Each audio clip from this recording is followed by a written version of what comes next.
Ushbu loyiha Turonbank hamkorligida Andijon viloyati Ulug'nor tumani Mingchiloq mahalla fuqaroligini 210-sonli konturda jami 4 gektar yer maydonida amalga oshirilmoqda. Ekin turi tarvuz. Bu yerdagi ekinlar zamonaviy usullar bilan parvarishlanmoqda. Hozirda ekinlarning holati juda ham yaxshi. Ekilgan ekinlar 120 kun davomida yetishtiriladi. Ekinlarni yetishtirish davomida sug'oriladi va tabiiy mineral o'g'itlar bilan oziqlantiriladi. Ushbu loyihada jami 4 ta dehqon xo'jaligi biriktirilgan bo'lib, loyihaning samaradorligini oshirish maqsadida lider tadbirkor Turon yerlari ichki kompaniyasi biriktirilgan. Ushbu yer maydonida jami 120 tonna hosil yig'ib olish rejalashtirilyapti.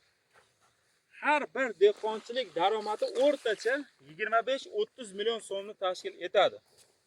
Mazkur hosil yig'ib olingandan so'ng ikkinchi ekinga ham yuqori daromadli ekin turlarini ekish orqali dehqon xo'jaliklari daromadlarini yanada oshirish rejalashtirilgan.